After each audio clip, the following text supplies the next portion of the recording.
Fala galera, beleza? Diego, criador do canal aqui, Investidor Paulista, fazendo novamente um aporte semanal que a gente tem feito todas as semanas aí de R$ 500. Nessa semana o ativo que nós escolhemos foi o Bitcoin e vamos aí para conversar um pouquinho. Até daqui a pouco.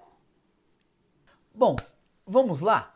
Assim como eu tinha conversado com vocês nas outras semanas, nas semanas anteriores, eu tinha comentado que eu não estava muito afim deste primeiro momento aqui, colocar dinheiro no Bitcoin ou alguma coisa assim, porque eu não estava achando que era tanto o momento aqui. Na verdade, até agora ainda acho que vai haver algumas correções mais lá na frente, tá?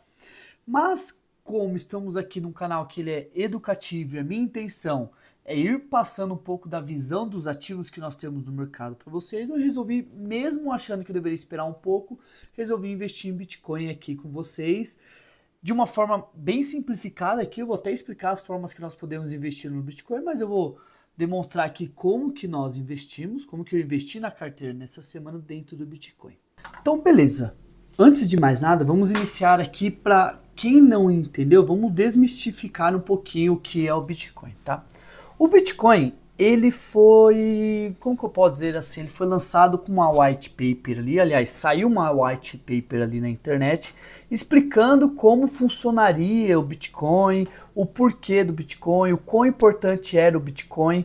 Basicamente o que ele falava ali era uma, entre aspas, uma guerra contra a inflação. A gente sabe que os governos, eles conseguem imprimir dinheiro, fazer qualquer movimentação na economia que traga um pouco de mais ou menos inflação. Mas para o governo, a inflação do dinheiro, ou seja, a desvalorização do dinheiro, é um objetivo do governo. Para ele, de certa forma, ele acaba conseguindo gerar, administrar melhor a grana dele quando se tem essa questão da inflação, tá? É óbvio que a inflação não é apenas a geração das moedas. Por exemplo, o Brasil, depois a gente vai falar o tanto que a gente gerou de moeda do Brasil nos últimos anos, tá? Mas antigamente, em 1994, quando lançou o real, tinha-se muito menos reais em circulação do que tem hoje. Se imprimiu muito dinheiro. Então, cada vez que imprime o dinheiro, é mais dinheiro na economia girando, acaba acarretando na inflação, tá? E isso não é só dessa forma que a inflação acontece. Tem outras formas que tem a ver com a oferta e com a demanda, que depois a gente pode até discutir em algum momento, mas aqui focando mais no Bitcoin. Então, quando criaram, eles pensaram muito nessa questão. Bom, a gente tem o real, ou tem o dólar, no caso ele falava mais em dólar, sim, mas pensando para nós brasileiros, mas nós temos o real, que ano a ano ele acaba desvalorizando. Então, quando eu olho para o Bitcoin, Bitcoin ele é o contrário, ele não desvaloriza, tá? Ele não tem uma inflação. Na verdade, ele tem uma deflação nele, porque conforme as moedas vão desvalorizando, como o Bitcoin só existe uma quantidade finita, exatamente 21 milhões, é quando vão terminar os halves, que eu vou explicar isso para vocês. Então, como eu só tenho 21 milhões, não tem ninguém criando mais Bitcoins, então aquela moeda acaba naturalmente ficando cada vez mais valorizada, beleza? Então, o white paper em 2008, final de 2008 ali, era para explicando um pouco deste conceito, tá? Quando foi 3 de janeiro, mais ou menos ali de 2009, teve o primeiro bloco. O que é o primeiro bloco de Bitcoin, tá? O Bitcoin, ele desenvolvido ali dentro da blockchain. O que é a blockchain? É um registro digital que fica, quem quiser ir lá, verificar e tentar minerar, ele é aberto para todo mundo. A questão é que hoje em dia está cada vez mais difícil. Então, antigamente, com o meu computador, eu conseguia minerar um Bitcoin ou um bloco de Bitcoin. Hoje não tem como, eu preciso de uma potência muito maior de computador capaz de minerar. Por quê? Porque conforme vai gerando menos blocos, que é isso que acontece a cada halving, que eu vou explicar o que é o halving, conforme ele vai gerando menos blocos, como o cenário de pessoas, ou seja, vamos pensar que são, entre aspas, produtores ali, os mineradores. O número de mineradores tem 100 mineradores para gerar 50 blocos, vamos supor assim. No próximo halving, que diminui a quantidade pela metade, vão ser 25 blocos. Só que eu tenho os mesmos 100 mineradores aqui. Então, imagina a guerra e a dificuldade que precisa ter. Então, o Bitcoin já tem esse formato, aliás, não é o Bitcoin, a blockchain, ela já tem esse formato para, quanto mais pessoas mexendo, minerando o Bitcoin, ele ficar mais difícil, beleza? Então, é mais ou menos assim que funciona a blockchain. Quando foi lá em 2009, ele começou a minerar 50 bitcoins por bloco. E mais antigamente lá, cada bitcoin era 50 centavos, 60 centavos. Então, imagina se fosse muito caro para minerar, não compensava. Hoje, cada bitcoin vale 600 e poucos mil reais, pensando em reais, né? Então, hoje, para você minerar um bitcoin é muito mais difícil do que antigamente, porque era bem mais barato, tá? Mas, beleza. Aí, qual que é a questão do halving? O halving veio para deixar as coisas cada vez mais difíceis, e ele tem como regra absoluta, a cada 210 mil blocos, ele dividir a oferta de bitcoin pela metade. Então, o que ele faz? Lá em 2009, quando começou, era 50 bitcoins a cada bloco. Depois, quando chegou em 2012, que deu os 210 mil blocos, foi mais ou menos em 28 de novembro de 2012. Mais ou menos não, estou com ele na tela aqui, né? Então ele foi de 50 bitcoins por bloco para 25. Depois, quando foi 9 de julho de 2016, ele foi de 25 para 12,5. E assim foi indo até os tempos de hoje, em setembro, a gente está em 3,125 bitcoins, 3,125 bitcoins. Então, ou seja, é bem menos do que os 50 que começaram. E a cada 210 mil blocos, que tem dado uma média de 4 anos, mas não necessariamente é a cada 4 anos, mas esses bitcoins, que é o halving, ele vai diminuir pela metade. Então, provavelmente não, em 2028, lá que deve bater de novo um novo halving, que é este evento de diminuir a demanda pela metade, né, a oferta pela metade. Ele deve ir lá para 1,56 mais ou menos. Depois em 2032 vai para 0,78 e assim vai indo, tá? Então ele vai diminuindo, até quando estima-se que o Bitcoin chegará nos seus 21 milhões em 2140. Então ele vai diminuindo todo a cada 2100 blocos ali, ele acaba diminuindo, que dá uma média de 4 anos, tá? Ou seja, o Bitcoin serão 21 milhões de Bitcoins circulando pelo mundo como um todo, tá? Então não tem jeito, ele não vai ser 22 milhões. Não vai chegar um presidente, por exemplo, o Lula, o Bolsonaro, o Trump, e falar assim, não, imprime mais 22 milhões de Bitcoins aqui. Porque imagina só, se todo mundo tá olhando pro Bitcoin com 21 milhões, do nada faz de conta que ele vai ser 42 milhões de Bitcoins. Então é óbvio que o preço dele vai cair pela metade. Então se hoje está em 600 mil, ele já cairia para 300 mil. Como não tem ninguém imprimindo, ninguém mandando imprimir, é 21 milhões e ponto, o preço dele não tende a diminuir. Hoje a gente vê uma volatilidade no Bitcoin, mas é muito por conta de especulação. Mas quem tem o cuidado de carregar o Bitcoin para o longo prazo, tem ganhado dinheiro. Eu acho que quase todo mundo que carregou ali, se comprou nos últimos halves ali, com certeza, e carregou, com certeza está no lucro. Eu comprei Bitcoin, a última vez que eu comprei bastante Bitcoin foi em dezembro de 2022, que estava no finalzinho do inverno cripto ali. Eu vou explicar um pouquinho sobre isso daí para vocês. Ele estava em 16 mil dólares ou 86 mil reais. Hoje o Bitcoin está 600 mil reais. Então, dependendo do quanto que eu comprei, olha o quanto que eu já consegui acumular nesse tempo. Por quê? Porque eu segurei. Beleza? Então vamos lá. Algumas curiosidades, tá? Desse 21 milhões. Ó, uma coisa importante, até hoje foi minerado 19,7 milhões de bitcoins. Porém, não tem 19,7 milhões em circulação. Por mais que nem eu comentei, vão ser 21 milhões de bitcoin ali. Mas estima-se que perderam já por aí, porque perderam as chaves e tudo mais, de 3 a 4 milhões de bitcoins. Então, ou seja, mais ou menos 25% de toda oferta de Bitcoin, ele já se perdeu. Por quê? Porque muitas pessoas lá atrás, como não valia nada, não tomava cuidado com a chave. Quando você tinha carteira digital ali, se você tiver carteira digital, que tem as palavras, tudo certinho. Então o pessoal não tomava muito cuidado, porque era pouca grana, nem sabia se ia valer muita grana ou não. E às vezes acabou perdendo. Tem uma história bem famosa de que tem uma... Esqueci o nome do americano, que se eu não me engano ele jogou fora, ou jogaram fora a carteira digital dele achando que era um pendrive, e ele foi no lixão várias e várias vezes procurar e não achou, ou se foi porque ele perdeu... Bom, ele perdeu 8 mil bitcoins de uma vez. Imagina você hoje tendo posse de 8 mil bitcoins. É um valor absurdo. Se cada bitcoin ali tá 100 mil dólares, imagina 8 bitcoins, quanto que não daria, tá?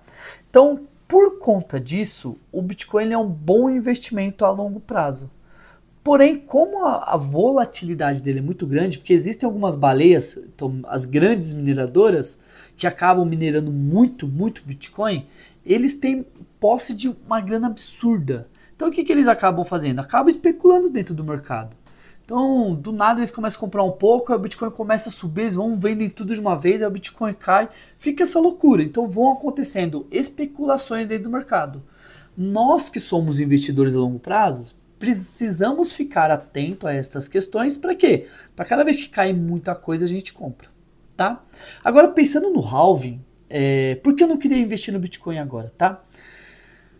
De hoje para trás, se a gente for olhar, o Bitcoin se comportou muito parecido em todos os ciclos, tá? Então vamos lá. O halving ele tem acontecido a cada 4 anos. O que acontece? No ano do halving, por exemplo, teve um halving em 2024. Normalmente neste ano, Bitcoin ali, vamos falar de Bitcoin, ele tende a subir. No ano depois do halving, ele tende a subir forte. Então, ou seja, nesse ano de 25 é quando ele tende a subir. Porém, se a gente olhar no ano, ele não subiu tanto, subiu bem pouco, tá? Então, beleza. Então, tem o ano 1, é o halving, o ano do halving é o ano 1, ele sobe não tanto. No ano 2, que é o ano consecutivo ao halving, ele sobe muito. No ano 3 é o que a gente chama normalmente de inverno cripto, que é quando ele despenca. Ou seja, no ano que vem. Por isso que eu não queria comprar tanto neste ano. Então, no ano que vem, tende o Bitcoin cair, tá? Nada que é do passado, tipo assim, os resultados antigos não são garantias de novos resultados e tudo mais, tá? Vocês conhecem esse ditado que eu até falei errado. Mas beleza. Aí, nesse terceiro ano aqui, ele é o inverno cripto. No quarto ano, que é um ano antes do halving, lembra que o halving acontece mais ou menos cada 4 anos, ele começa a dar uma corrigida para cima. Tá? Então, normalmente, o ciclo funciona dessa forma. É 100% assim? Não. Às vezes, no segundo ano sobe muito mais, no terceiro ano não cai, só lateraliza, no quarto ano que cai. Então, mas na média geral, ele funciona desta forma que eu falei para vocês. Sabendo disso, eu comprei Bitcoin em 2022. Depois eu acabei fazendo sim alguns aportes ali, mas bem entrando de forma mais forte foi em 22 por conta deste ciclo. E pensando isso, eu estava até pensando, porque eu tenho outra carteira, né? Eu estava até pensando nessa outra carteira vender Bitcoin até o final do ano, mas agora tem um monte de taxa que o governo colocou, antigamente não tinha tanto assim, então estou meio receoso. Estou pensando em não vender, porque minha ideia era o quê? Vender no final desse ano e comprar no final do ano que vem, se seguir isso daí. Mas o que aconteceu? A gente tem um halving diferente, né, desta vez. Os países estão adotando cada vez mais o Bitcoin. Então a gente sabe que, se eu não me engano, a gente sabe que El Salvador já nem usa mais a moeda fiduciária, é Bitcoin 100%. A gente sabe que os Estados Unidos está criando reserva, já falou sobre isso. Eles não têm comprado. O que eles têm feito? Os crimes aí cibernéticos e tudo mais que eles resgataram com Bitcoin. Então, ou seja, o cara fez um crime aqui e pegou dinheiro em Bitcoin. Então, os Estados Unidos, de alguma forma, foi e resgatou esses bitcoins dessas pessoas. Então, eles têm acumulado isso e garantido que isso é uma reserva deles ali, do patrimônio dos Estados Unidos. A algum momento pode ser que seja uma ideia comprar. Os Estados Unidos, começando esta jornada, outros países virão atrás. Assim como a gente sabe que a China deve ter alguma coisa, a Rússia deve ter alguma coisa. Então, talvez se eles começarem a comprar, o halving acaba não acontecendo tanto que nem aconteceu das últimas vezes. Por isso que eu falei assim, quer saber? Eu acho que eu já vou colocar, pelo menos no canal, de uma forma educativa. Eu vou acabar comprando Bitcoin ali, até para falar tudo com o pessoal, tá? Um pouco sobre isso. Por que a gente precisa...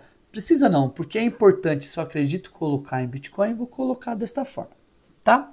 Dito isto, eu tenho até um gráfico aqui da impressão das moedas, tanto do Brasil como em dólar. Eu peguei esse gráfico só de 2000 a 2024, tá?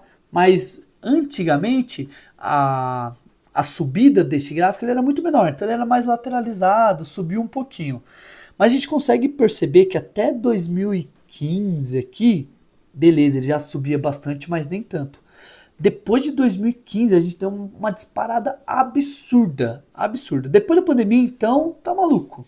Teve país que dobrou a sua grana fiduciária ali de impressão só por conta da pandemia. Ele tá não só, né?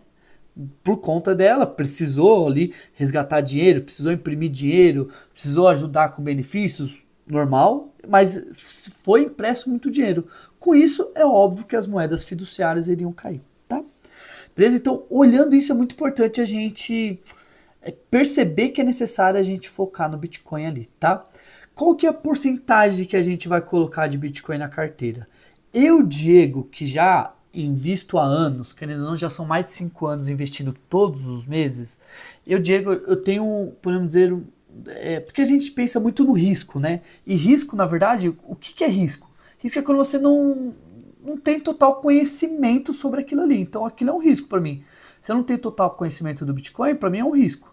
Se eu já conheço mais, já tenho uma noção melhor e tudo mais, aquele risco acaba diminuindo.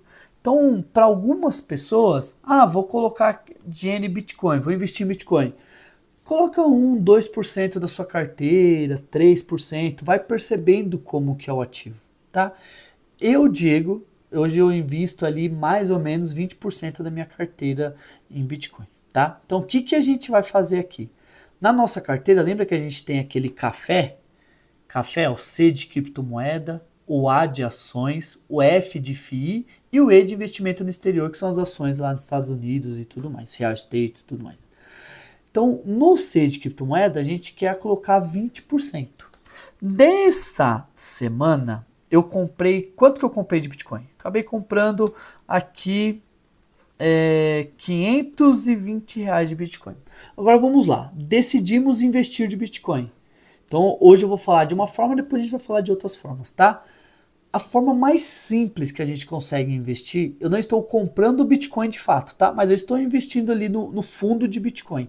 É você comprar um ETF. Hoje é a forma mais simples de você se expor a este ativo.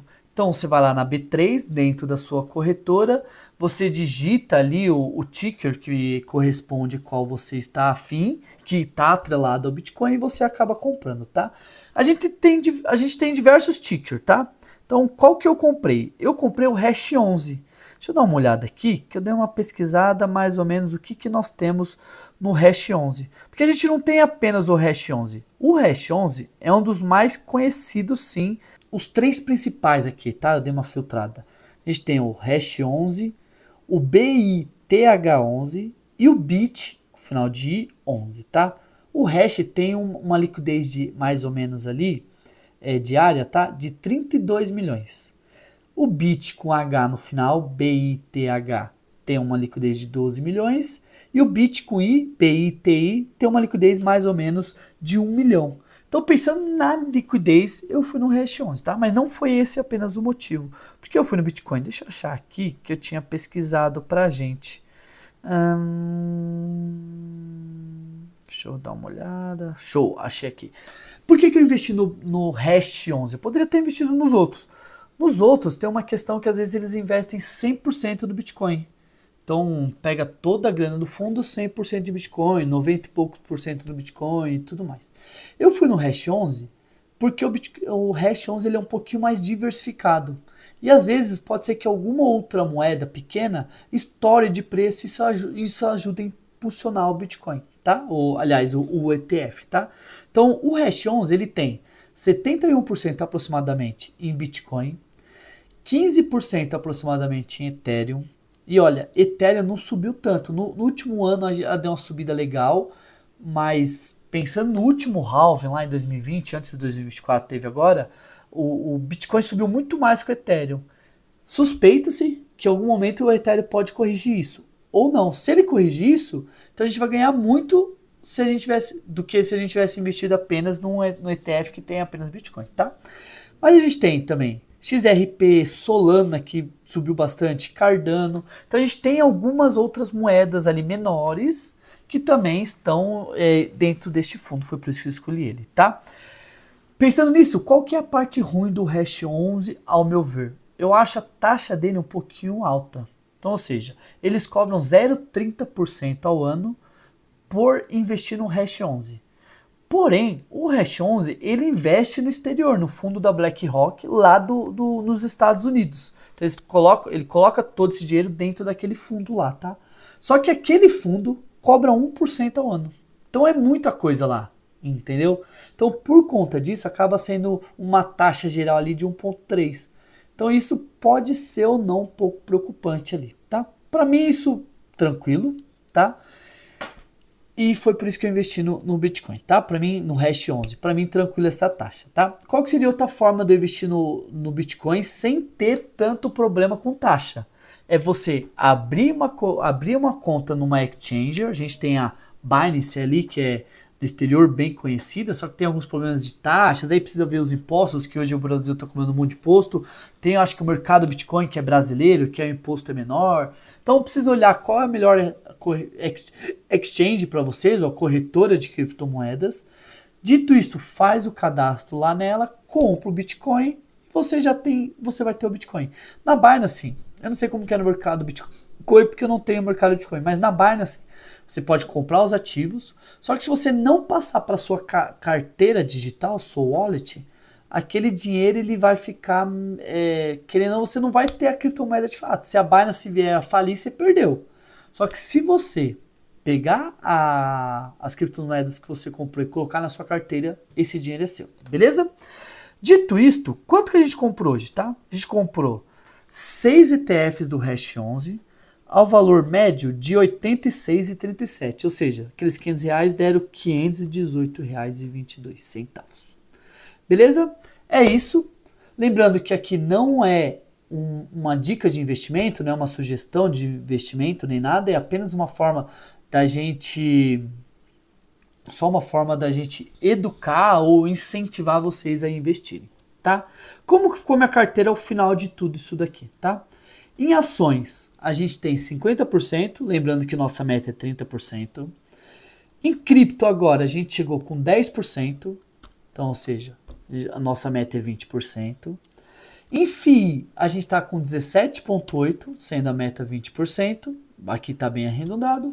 E nos ativos internacionais, a gente está com 22,7%, sendo que a meta é 30%. Então, óbvio, a gente está construindo a carteira, a gente vai calibrando com o tempo. Beleza? Fechou, pessoal. Até o próximo vídeo. Muito obrigado. Dá aquele like, dá aquele apoio. Tamo junto. Valeu. Aproveita, se você não está inscrito, se inscreve que vai aparecer de um dos dois lados e já assiste um outro vídeo aí que também eu vou deixar para vocês. Beleza? Fechou, galera? Tamo junto. Muito obrigado, viu?